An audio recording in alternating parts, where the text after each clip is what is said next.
When I was filling out the application for the Wendy's High School Heisman Award, I didn't really know that much would come. It's teamwork. You communicate with... What that involves is making sure I communicate and coordinate with each of the guidance departments.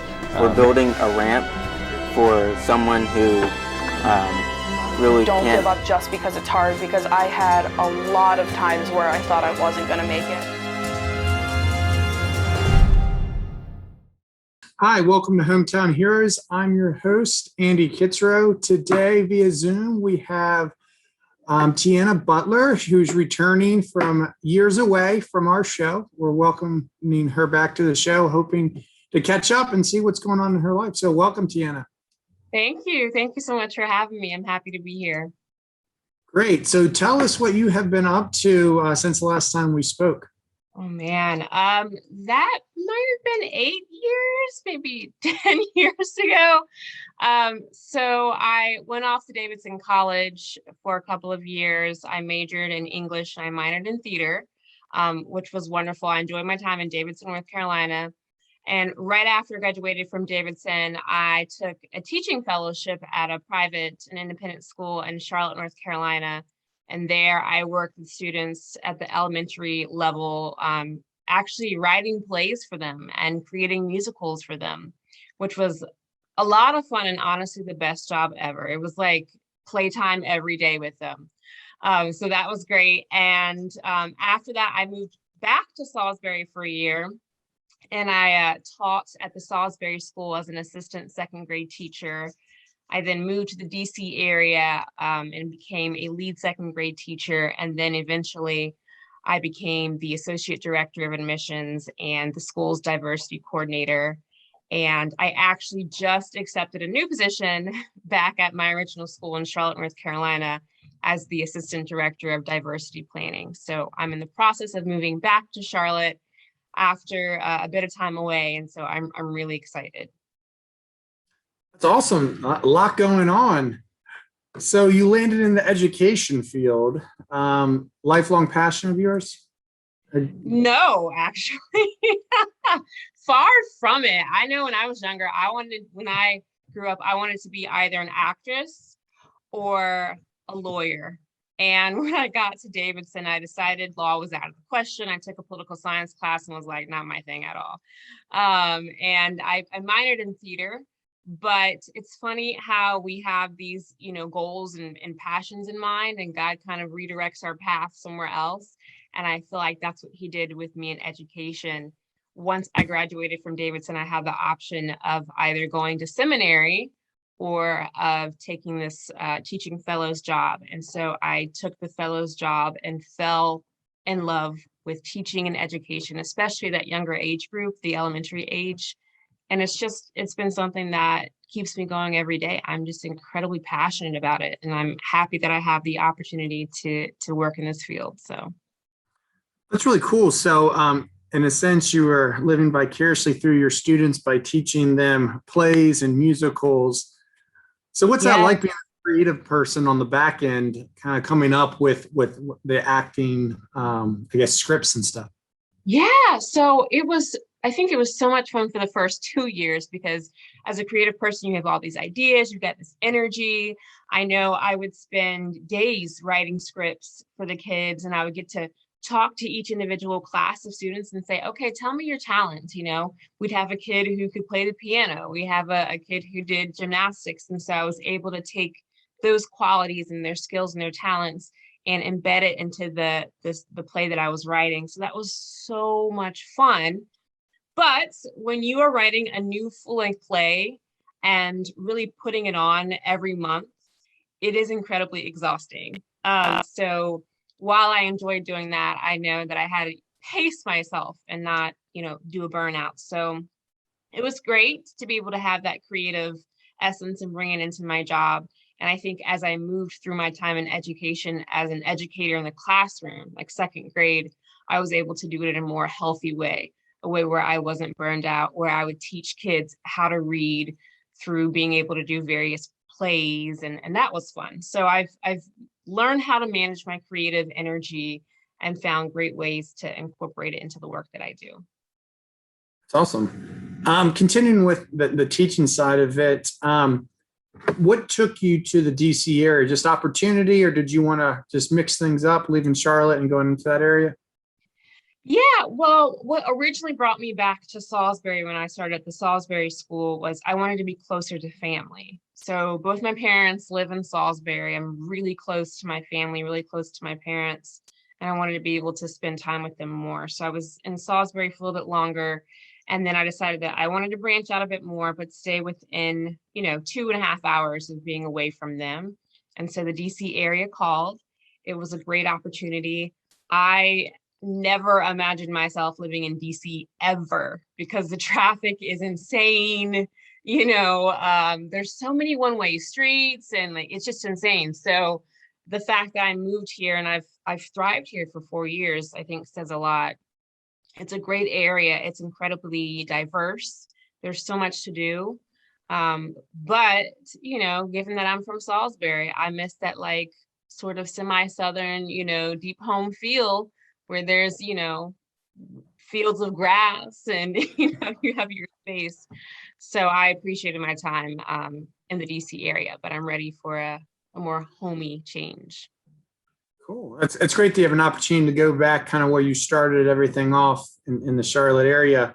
So tell me what a diversity coordinator does, and then how that leads into your next step. Yeah, that's a great question. So in the private and independent school community, there's a foundation of schools not really being totally inclusive, right? Having a majority white population of students or not being totally inclusive to the greater community. And so what a diversity coordinator does is make sure that the community of those schools is more inclusive and more belonging and more diverse and equitable. And so in my current role at NPS, where I am now in the DC area, as diversity coordinator, I just make sure that I help families and students and even faculty and staff navigate their time at the school.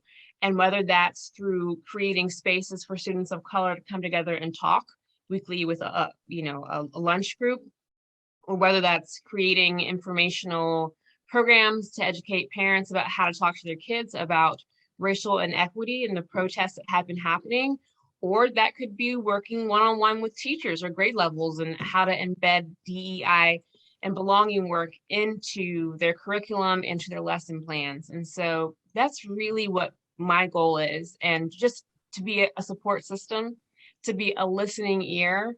I think 90% of my job is to be a listening ear to people who have concerns or who want to work through certain thoughts or trying to figure out how to best support the community. And so that's what I enjoy doing. I love working with kids. And so working with kids and also having this passion for diversity, equity, and inclusion work coming together is a dream come true. And so as I move to Charlotte, North Carolina in a few weeks, I will be doing the same thing, but on a greater level. Because at the current job that I'm in right now in DC, I work with just elementary age students. But once I move to Charlotte, I'll be working with elementary, middle, and high school students, which I'm really excited about. It's a bigger community, and I'm excited to get to know everyone all over again. That's great. So I have to talk about COVID and the teaching experience via a pandemic.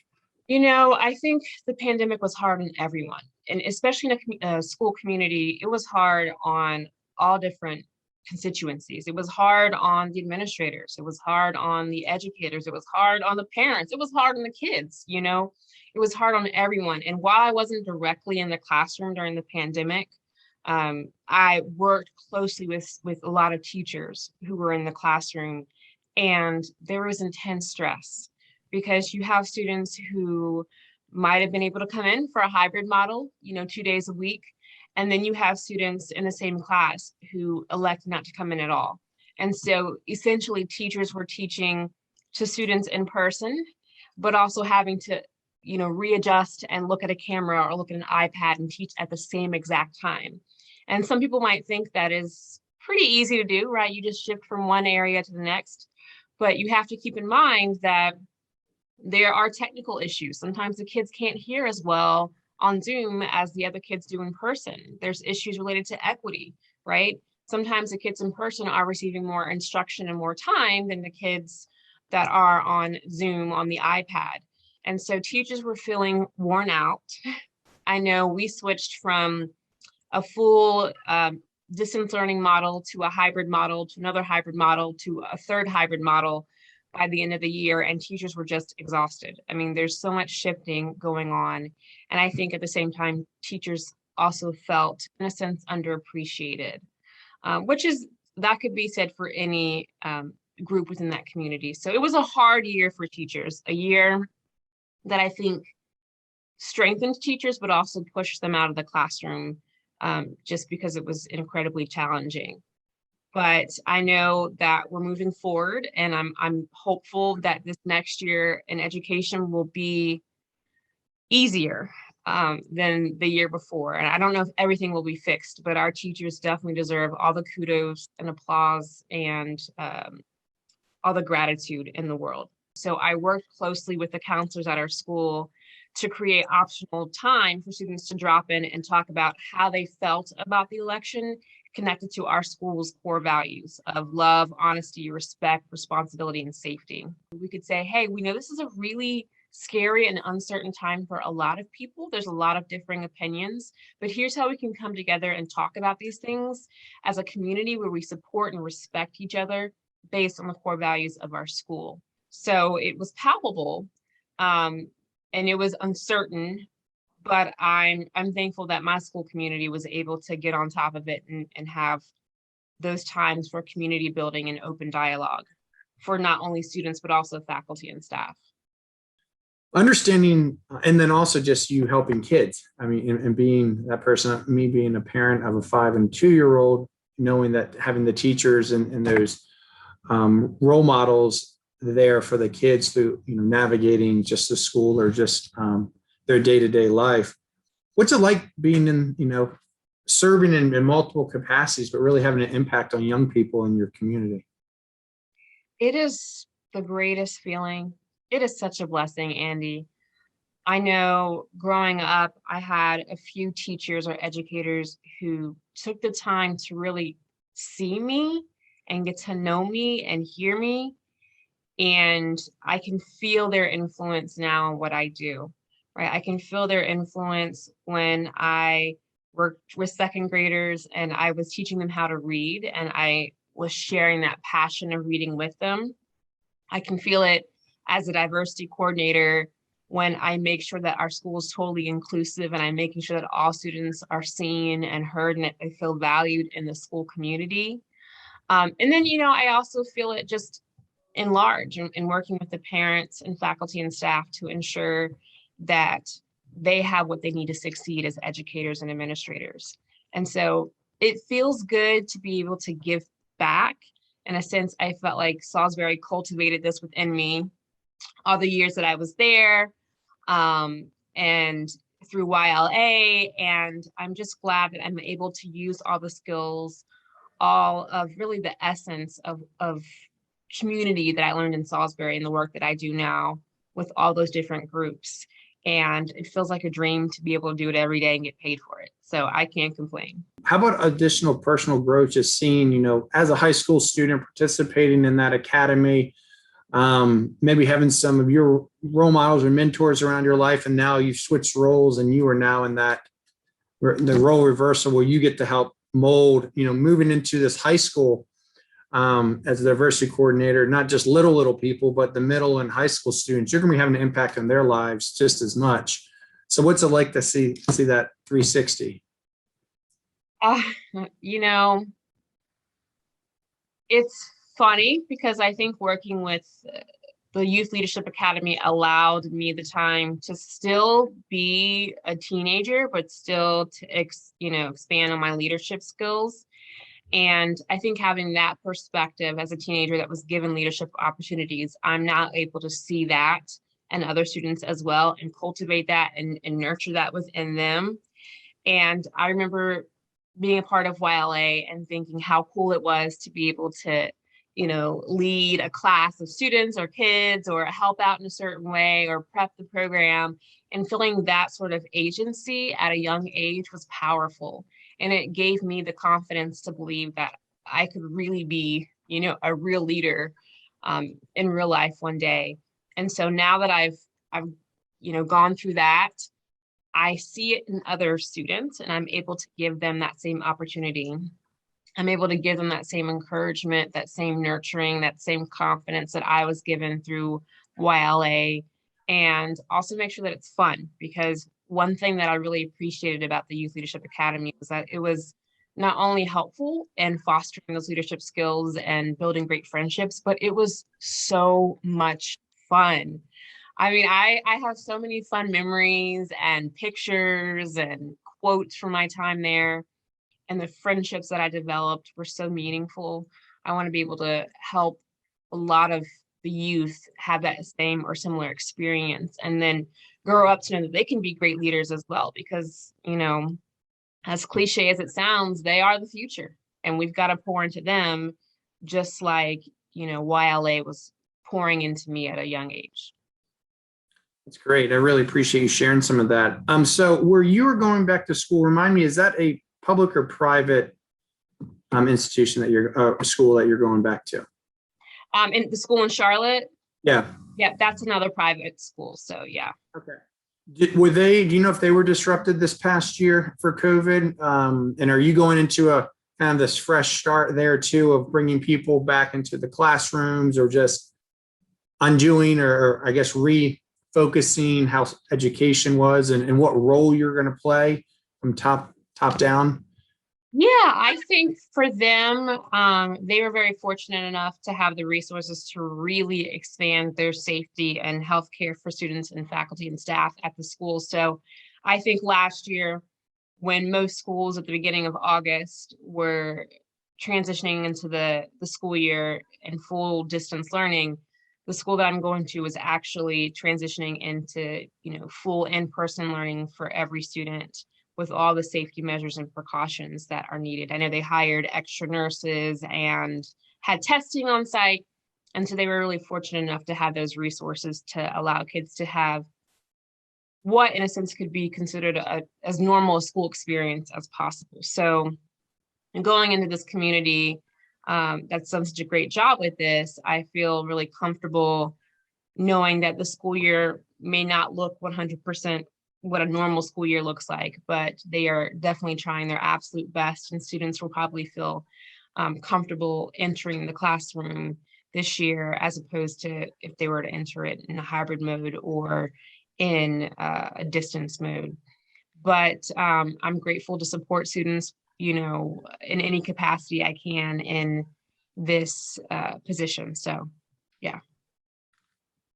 So, your role within your classroom or your school as diversity assistant director of diversity and inclusion, and understanding that is a select group of individuals in Charlotte who have the fortunate opportunity to go to a private school, to not have been disrupted, but also knowing you have that entire other group of students. You may not work with them directly, but you know them. We know who those people are who did not or don't have that experience, who were completely disrupted, who have to navigate the public school systems or some of that other stuff, and understanding there is definitely inequities across the board, or has been, and just kind of reacting to that. I know it's not your role, but I love the work I do. I'm passionate about the work I do, but there are very glaring inequities between the private school education and the public school education. And it's really unfortunate. And sometimes as a person who works in private schools, you have to sit back and say, am I really contributing to a community that needs it, right? When there's public schools and children in public schools that need the resources that private schools have, they don't have the privileges that students in private schools have. And so it's really a moral question that I struggle with often, and I think about often. And even though private and independent schools were kind of built on the foundation of being sort of exclusive in a sense, because you've got to pay tuition to go, they also have opportunities to invite students in from different socioeconomic statuses and backgrounds to this community. And so I have to also remember that I'm serving those children as well. But I do, whenever I get the chance, try to connect with educators and students in public schools and try to just make sure that even if I'm just a mentor to young students, even if I'm just a mentor to young girls and public schools, that I'm putting myself out there for that opportunity and helping to serve them in that way. But, you know, children are smart. They see the inequities across the school systems and in their classrooms, and they question. And part of my job is to help facilitate those conversations and find a way to close that gap in a sense. And so I'm grateful to be able to be doing that. It's great. I think you are perfectly served with what you were doing. You're doing a lot of great things. What have you learned about yourself that you might not have thought you were capable of doing? Wow, that's a good question. You know, I've always considered myself a leader in thought, but I never considered myself strong enough to be a leader in action, like a leader in the capacity that I am in right now. And so when I was asked to take on this role of diversity coordinator at my school, I was the youngest administrator at that time and the only woman of color. And at 28 years old, I'm trying to be an administrator at a school where there are people that you're working with that are older than you and more seasoned and in a sense wiser than you, but you're having to work with them and sometimes correct them can be scary. But I've learned the gracious gift of humility and the wonderful gift of friendship and building relationships. And I've learned that even when I've been so incredibly nervous to present something to the community or, you know, work with an individual that might be older than me, I have the skills and I have the knowledge to do so in a way that is compassionate, in a way that serves mutual wisdom and understanding from both parties. And I'm proud of myself in that sense, that I've been able to develop those communication skills, and I've been able to do what I do now at the age that I am.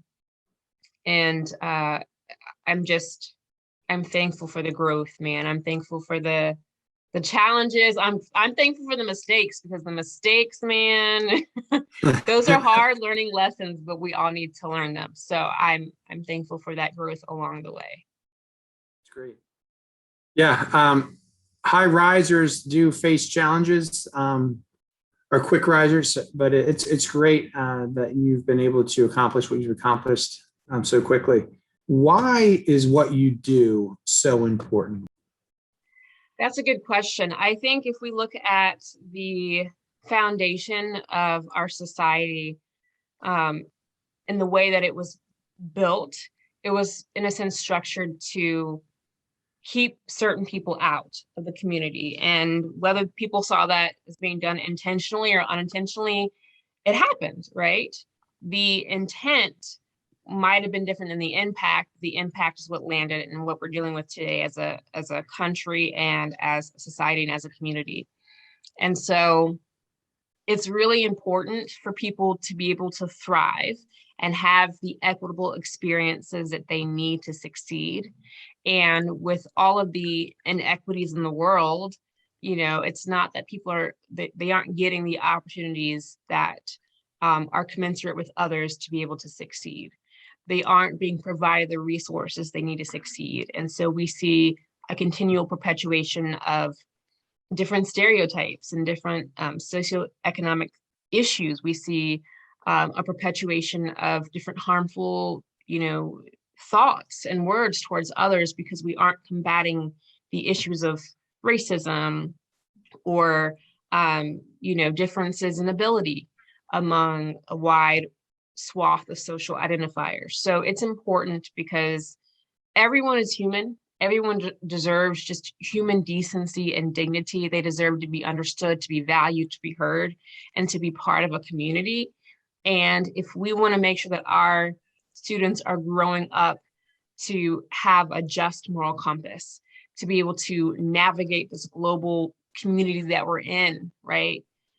As a working community and just as a social community, they need to be able to respect and understand each other and themselves.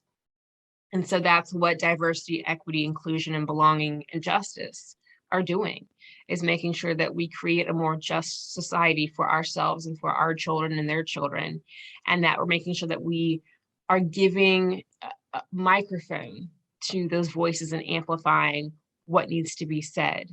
I know growing up, I went to Catholic school for a little bit, and I was one of maybe 2 students of color in my entire grade level.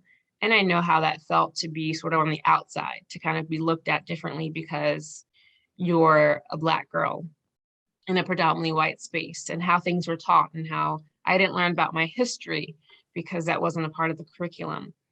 And so I think that we as a community need to be able to look at ourselves, look at our history, our past, look at the systems that we have, and find a way to be able to shift them and change them and make them into more just organizations and systems for everyone. What is the role of social media, and how do you get that youth voice heard? Yeah, well, I mean, I'll start off with saying that social media has a huge impact on activism. I mean, we see Gen Z using TikTok like crazy nowadays to talk about, social justice issues. There's so many youth out there who are using social media to promote injustices, or not promote injustice, but promote justice, and to basically expose injustices. And so they're using it as sort of a microphone to amplify their voices in a sense. But I think in my role as diversity coordinator now, and then assistant director of diversity planning at my new school, it will be helpful to work with students, look at, yes, social media can amplify your voices, right? Social media can bring light to these issues, but how do we do so in a way that is socially conscious, that's morally conscious, and that's not just performative, right? And that's also safe. So I want to be able to eventually work with students in that sense and saying, we can utilize social media, but how do we move from just stating these things, from just putting it out there on social media, to actually moving into true activism outside of the realm of social media. So that's what I'm also hoping to do with these students at the next school where I go. That's great. Yeah, just yelling at the TV or yelling through social media doesn't actually create reform. It just creates a lot of noise. So it's organizing those thoughts and that behavior and under common goals. And like you talked about the values, is there's values here rather than it's not so much black or white or inequality and injustice. Like let's find the common ground, because it's going to be an important way moving forward so that everybody wants to be involved and invited to that conversation.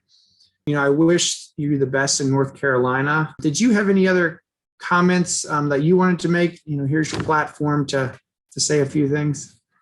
Yeah, first of all, thank you so much for having me. Like I mentioned, being in Salisbury, that's my hometown. Growing up there really cultivated the leader in me, and I'm so thankful for the opportunities I had. But just for the youth, keep using your voices. Your voice is so powerful. And even if you want to be a leader someday and you're not sure how, just keep praying about it, keep working on those leadership skills, getting out in the community and serving others is the best way to develop those skills. It's the best way to develop community. And I'm just proud of all that Salisbury's been doing. So thank you so much for having me, Andy. Again, we really appreciate you coming and spending a few minutes with us this morning, talking through, and congratulations on your recent job promotion, and be safe traveling back down to North Carolina, and don't be a stranger when you're in Salisbury. It'd be great to catch up and just pick your brain a little bit more. That sounds good. Thank you so much. Great. Well, everybody, thank you again for watching Hometown Heroes here on PAC 14. I'm your host, Andy Kitzrow, and we'll see you next time. You too can be a hometown hero on PAC 14. If you'd like to nominate somebody to be featured on Hometown Heroes, please contact George Whitehead at giwhitehead@salisbury.edu or call 410-749-1480. Thank you.